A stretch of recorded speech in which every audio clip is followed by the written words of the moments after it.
Hello everyone, I am Squall, bringing to you another game of Starcraft 2, because, well, I love Starcraft 2 a lot. It's really fun, and I honestly kind of have more fun casting games than I do playing them. Maybe because it's less stressful.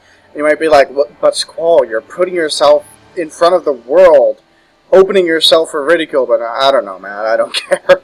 I find the prospect of losing or letting down my team more stressful than the prospect of making myself look like an idiot on the internet. So, I don't know what that says about me as a person, but that's me. Anyways, so got another game featuring TaeJa because I've really enjoyed what I've seen from him. Yeah, I mean, he really hasn't seen a huge amount of success in single-person leagues yet. But he's just done so well in the team leagues, and I was kind of wondering why is that the case. Actually, you know what? I will introduce the other player, then I'll talk about that. So over here we do have ForGG. He is a member of Millennium. Haven't seen too much of him, but he did get into the Code S, so of the GSL. So definitely a good player. Definitely no slouch. So we'll have to see what he accomplishes. But as I was saying, like I was wondering, how can someone be so good in team leagues and then just not do so well in the single-player setting? And I think that could be part of the mentality of team leagues, because for one, it's not all up to you. You know, if you lose, it's not game over, right? You know, you do have other members of your team that can come in and then potentially win. And there's actually a lot of strategy that goes into team games. Well, who should we send in next? You know, did they send out an absolute monster like Nestea? And if they did, usually the team will have prepared someone specifically who will try to beat Nestea by practicing tons and tons of versus Zerg. Things like that. And maybe TaeJa just thrives in that sort of environment where he knows other people are relying on him, but it's not all up to him. You know, so it could very well be just a psychological thing. So it's very interesting to me. I do like the whole team league setup. It's definitely an interesting way of going about things, and it's kind of nice to be able to root for an entire team rather than just one player, because there's some teams like, well, Liquid, obviously. I'm pretty sure I've mentioned that I really like Liquid, and they might just have a bunch of players you like, and you want to be able to root for all of them, so then you get to root for the entire team, so it's fun. But anyways, getting back to this game, doing some analysis, TaeJa has gotten a barracks. He's getting a factory, and yep, looks like it's going to be Reactor Hellion to start things off. And it's kind of interesting to me that we still see this, because like, well, back when they nerfed Blue Flame on Hellions, they did kind of fall out of style for a while, but they're kind of coming back into style, and they are great for establishing that map control, getting lots of scouting information. So it's interesting, and ForGG is also going for a Hellion build, except he's going for Blue Flame to start things off. So that's interesting.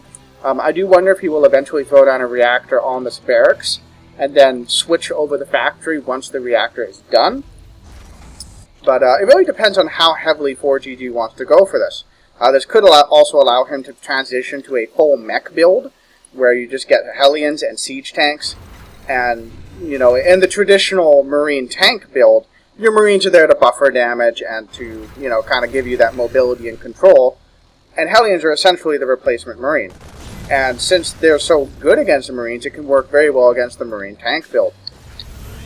But in any case, TaeJa, moving his starport over to the Tech Lab, so we might see some Banshees as well.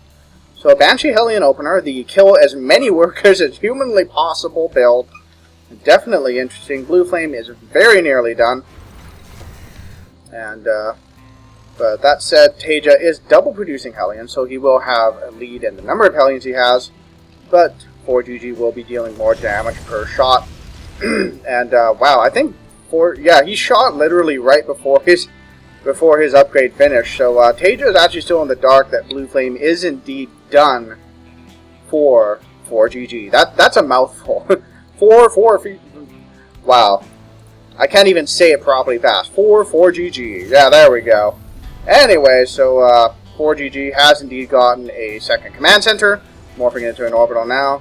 TaeJa has not yet gotten another command center. That's kind of interesting, given, you know, in my last two videos I talked about how he really loves command centers.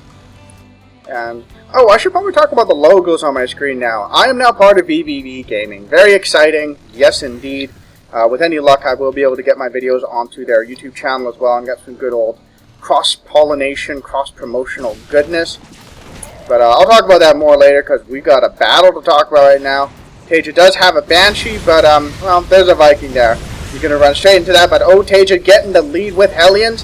ForGG is dealing more damage per shot, but he needs to mic with as well. And oh, ForGG going to lose at least some SCVs, pulling them off the line. They're lined up, though, and he's not splitting them, but TaeJa still has to mic around these blue flame Hellions, and I think ForGG will be able to finish it off. But TaeJa does manage to still get a few more SCVs before being repelled. A single Hellion here does die again. And let's take a look at that. Oh, TaeJa got 10 SCVs, so that's definitely good. And that puts him in the lead. Now that said, though, ForGG does have the second orbital, so you will have a more efficient spread of SCVs, and he will have faster SCV production. And additionally, he will have double mules. And we've also got a... Wait, was that a Raven? A Raven for ForGG. How very interesting. What's he going to do with this? Will he research Seeker Missile? That would be fantastic. And ForGG looks like he wants to push up a little bit. TaeJa doesn't really have much of anything. Yeah. Okay, so there's a Raven here. I don't know what's going to do. I don't know if he'll do a point defense drone at some point. Oh, wow. TaeJa dropping his Vikings because he wants to be able to stay alive. And that's actually not bad because, well, take a look at those numbers. 8 damage per shot to non-light. So Vikings are actually really durable against Hellions. And it looks like ForGG going to fall back for the moment. Has his own landed Viking. And I do love that pro players are starting to incorporate landed Vikings into their play a little bit more. You used to never, ever see landed Vikings, like, ever. But I'm starting to see pro players occasionally land them in certain circumstances. And, you know, while they're not that great on the ground, you know, there's definitely moments where you can do it and it can swing the tide in your favor. But as I was talking about, I have been accepted as a member of ForGG Gaming. You should check them out. They're a very cool community. They are very focused on excellence in gaming and everyone being the best they can be. And overall just having tons of fun playing and just being part of a supportive, positive community. So, yeah, I will provide a link in the description below if you are interested. So, TaeJa doing a bit of air battles here. Is he going to get the Viking? He's not focusing on the Viking. I feel like he should. But pulling back for the moment. If GG hangs out near this point defense drone, his air units will be A-okay. Because that has a lot of energy left. So, yeah, kind of cool to see Ravens in use as well. Ravens are actually being buffed in the next patch. At least that's in the PTR patch notes and things like that. But, oh, here we go. Hellion surging on up, lighting the entire forest on fire because why not? And TaeJa looks like he is in, well, yeah, he is going to lose a lot of SCVs. And he's going for it, but I don't think he can win here. He has more units. Okay, GG has a siege tank. He's probably going to want to pull SCVs to repair that. Looks like there may have been some SCVs killed there. But TaeJa, well, he is down to 2 SCVs, and that is it. They're both mining there. And is there anything going on here? TaeJa still coming quite a bit. Oh, wow, picking off the tank with the Banshees. And ForGG has no anti-air left. He has 0 anti-air. Well, this is kind of a goofy scenario. So TaeJa now picking off all of ForGG's SCVs. And, oh man, I thought TaeJa was in serious trouble, and, I mean, he is. But ForGG has no way to kill those Banshees. Looks like he got a single Viking out, but TaeJa has the clear lead in Vikings. Yeah, wow. And he's got a Raven of his own now. And I don't know what ForGG can do at this point. There's literally nothing you can do. I mean, certainly TaeJa won't be able to rebuild with any sort of speed, but he actually can rebuild.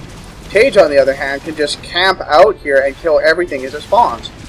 Like, look at that. Yeah, there was nothing he could do. So, GG, well played by TaeJa.